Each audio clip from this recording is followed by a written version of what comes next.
دیکھیے دجال اکبر کے بارے میں جو احادیث ہیں،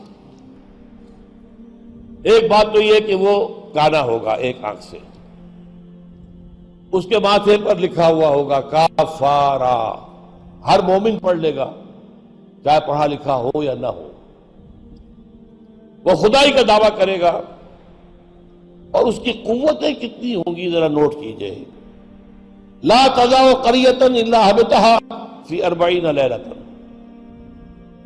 مسلم شریف کی روایت ہے، پوری دنیا میں ایک ایک بستی کے اندر وہ گھوم جائے گا صرف 40 دنوں میں۔ کیسی سواری اس کے پاس ہوگی، کیسی صورت والی سواری ہوگی، اب تو کچھ اندازہ ہے نا۔ آخر ہماری فضا میں ظاہر بات ہے ہمارے ہوائی جہاز 24 گھنٹے میں گزر سکتے ہیں مشرق سے مغرب تک۔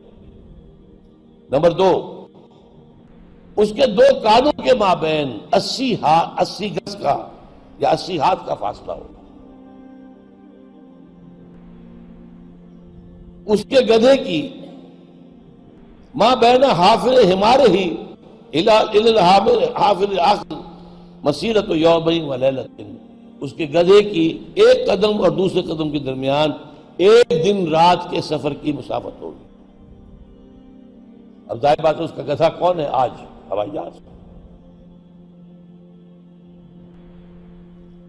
ینادی بصوت لہ یسمع ما بین الخافقین، کنز العمال میں بھی ہے، مسند احمد بھی حدیث ہے، وہ آواز دے گا ایک ایسی آواز سے جس سے مشرق اور مغرب کے درمیان سب لوگ سنیں گے۔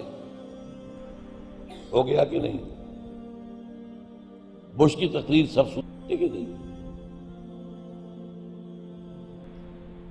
سخرت لہ انہار الارض واعصارها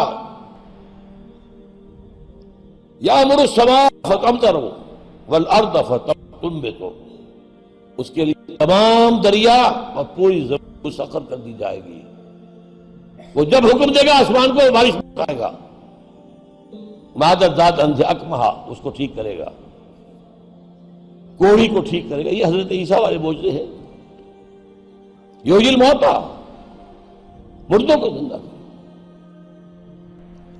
آج جو ہے کلوننگ اس جگہ تک پہنچ چکی ہے کہ آپ کے والد کی قبر سے لاش میں سے کوئی تھوڑا سا ٹکڑا نکال کر والد بنائے جا سکتے ہیں۔ یہ دوسری بات ہے کہ ابھی بحث چل رہی ہے، ہیومن کلوننگ کی کھلی اجازت نہیں دی جا رہی، لیکن آ گیا ایک آدمی کو چیر کر 2 ٹکڑوں میں بانٹے گا اور پھر زندہ کر دے گا۔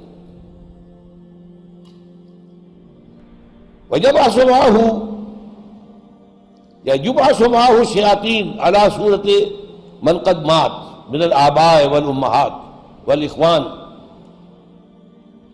فَيَأْتِي أَحَدُهُمْ إِلَىٰ أَبِيهِ وَأَخِيهِ فَيَقُولُ أَلَسْتُ فُلَانًا أَلَسْتَ تَعْرِفُنِي، اس کے ساتھ شیاطین جن کا لشکر ہوں گے، اور ان کی صورتیں وہ بنا دے گا لوگوں کے مرے ہوئے ماں باپ اور بھائیوں کی سی، اور وہ آ کر کہیں گے دیکھو میں تمہارا باپ نہیں ہوں، پہچانتے نہیں مجھے، میں تمہارا بھائی نہیں ہوں، پہچانتے نہیں ہو مجھے، ارے میں تمہاری ماں نہیں ہوں، پہچانتے نہیں ہو، یہ خدا ہے، اس کو کرو سجدہ۔ عام کفر و الحاد۔ اور ایک بات جو سب سے اہم ہے جو آج شروع ہو چکی ہے اور میں تفصیل بیان کر چکا ہوں، کائرو کانفرنس اور بیجنگ کانفرنس اور بیجنگ +5 کانفرنس، اور وہ بھی یونائٹڈ نیشنز کے تحت، آخر من یخرج الیہ النساء، آخر میں جو اس کی پیروی کے لیے نکلے گی گھروں سے وہ عورتیں ہوں گی۔ حتیٰ ان الرجل لیرجع الی امہ وابنتہ واختہ وعمتہ فیوثقها، یہاں تک کہ ایک بندہ مومن جائے گا دوڑ کر اپنے گھروں میں، اپنی ماں کو، بہن کو، بیٹی کو، بیوی کو باندھ کر جکڑ کر رکھنے کی کوشش کرے گا، اور وہ رسیاں توڑا کر اس دجال کے پیچھے بھاگے گا۔ وہ نقشہ ہے آج۔ ایک حکم پر یہ شیطان مشرف جو ہے ہمارے ہاں 30% سیٹیں عورتوں کے لیے مقرر کر دیں۔ بھائی امریکہ تک میں نہیں ہے، تو ان کی پیروی کر رہے ہو، وہاں بھی نہیں ہے یہ ہم ان سے بڑھ کر ان کے مقاصد کی تکمیل میں ان سے آگے جا رہے ہیں۔ اب دیکھتے دیکھتے ہماری بات کو دیکھ کر انڈیا کے اندر بھی آیا ہے کہ 30% سیٹیں سب کی جو ہے خاص کر دی جائے عورتوں کے لیے، وہاں وہ نہیں ہو پا رہا، جمہوری حکومت ہے، اختلافات ہو رہے ہیں، ابھی بحثیں چل رہی ہیں۔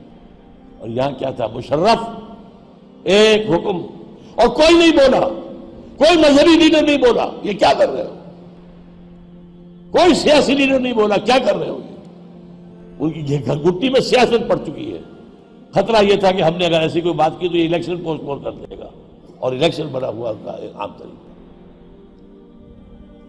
بہرحال یہ دجالیت جو ہے، دجال اکبر یہ آنا ہے، یہ ہوگا کون، اس میں احادیث کے اندر اختلاف ہے۔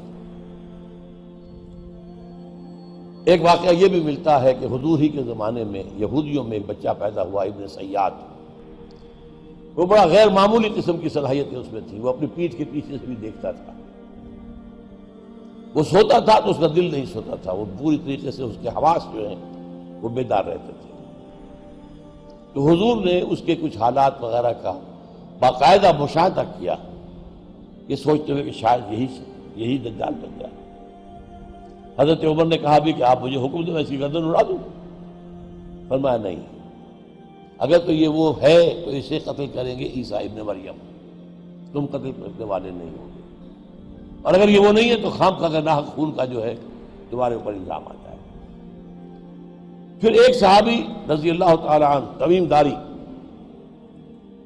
وہ عیسائی تھے، اسلام لائے تھے، وہ کسی بحری سفر پر گئے تو طوفان جو ہے ان کے جہاز کو لے کر ادھر ادھر کئی ایک مہینے تک، اس سے بھی زیادہ، موج ادھر لے گئی پھر ادھر لے گئی پھر ادھر لے گئی، حتیٰ کہ ایک جزیرے میں جا کے ان کا اترنا ہو گیا، وہاں کوئی نہیں تھا، غیر آباد۔ اندر کچھ گئے تو انہیں ایک عجیب سی مخلوق نظر آئی، جساسا، کہ نہ اس کا پتہ چلتا تھا منہ کدھر ہے دم کدھر ہے۔ اس نے کہا تم کیا کرنے آئے ہو، دیکھو فلاں صومعہ ہے، ذرا ادھر جاؤ، گھنا جنگل ہے، وہاں جو ہے ایک صومعہ ہے، چرچ ہے، اس میں ایک آدمی تمہارا انتظار کر رہا، جاؤ۔ وہاں گئے تو دیکھا کہ ایک بہت قوی ہے، بہت لمبا چوڑا، رسیوں میں اور چینز کے اندر جکڑا ہوا انسان، انسانی شکل، اور اس سے پھر مکالمہ ہوا، کچھ سوالات کیے، کیا بحیرہ گلیلی میں پانی ہے؟ کہاں جی ہے، اچھا ایک وقت آئے گا کہ پانی نہیں رہے گا، حضرت عیسیٰ علیہ السلام کی آمد کے بعد جب یاجوج ماجوج آئیں گے تو یہ سارا پانی پی جائے، کوئی قطرہ نہیں بچے گا۔ اس طرح کئی سوالات کیے، اور پھر اس نے غالباً یہ کہا کہ میں دجال ہوں، مجھے ابھی اللہ نے گرفتار کیا ہوا ہے، پھر اب وقت آئے گا مجھے چھوڑے گا۔ ایک روایت یہ ہے، جب حضرت آئے تمیم داری تو حضور نے پھر اعلان عام کرایا، مسلمانوں کو جمع کرایا، اور انہیں یہ سارا تمیم داری کا واقعہ سنایا۔ ایک یہ بھی ہے۔ تو اب یہ کہ اس کے بارے میں یقین کے ساتھ فیصلہ کرنا کہ وہ کون ہوگا، میرا گمان یہ ہے کہ وہ وہی ہے جو ابھی اس صومعہ میں قید ہے، لیکن وہ کوئی جن ہے، انسان نہیں۔ عزازیل جو شیطان لعین ہے، اس کا کوئی بڑا جنرل ہے، جو کہ آخری وقت میں آخری امتحان کے لیے انسانوں کے اللہ تعالیٰ کی طرف سے اس کو چھوٹ دی جائے گی۔ اور یہ ہوگا حضرت عیسیٰ علیہ السلام کا جو حکومت کا دور ہے 40 برس، اس کے آخر میں، اور اسے بھی پھر حضرت عیسیٰ علیہ السلام ہی قتل کرے۔ لیکن اس سے پہلے یہ ہے کہ اتنی بڑی ہوا چل چکی ہوگی کفر اور الحاد کی، اور جو ہے زوال آ چکا ہوگا، کہ پھر حضرت عیسیٰ کا انتقال ہونے کے بعد کچھ ہی عرصے کے بعد اللہ تعالیٰ ایک خاص ہوا بھیجے گا کہ جن کے دل میں بھی ایمان ہے ان کی جانیں بڑی آسانی سے سہولت سے نکل جائے گی۔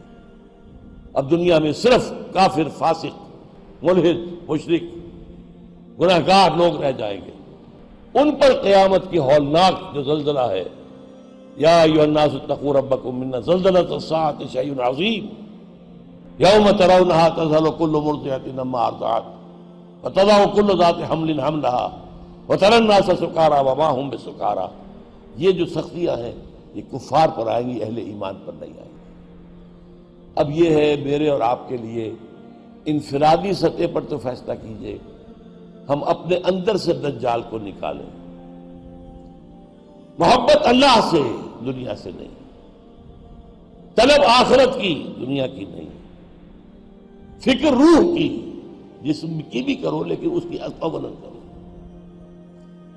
اور وہ نظام قائم کرو جس میں حقیقت اللہ کی ہو، جس کے معاشی نظام میں سے سود اور جوئے کو نکال کر باہر کر دیا گیا ہو، معاشرہ وہ ہو جس میں عفت و عصمت کی ویلیوز ہو، شرم اور حیا کی ویلیوز ہو، خاندان کا ادارہ مضبوط ہو۔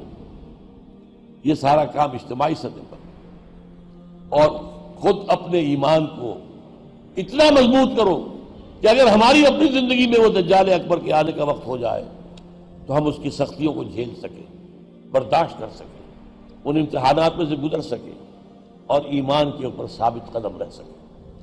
اللہ تعالی ہمارا مددگار ہو۔ اقول قولی ھذا واستغفر اللہ لی ولکم ولسائر المسلمین والمسلمات۔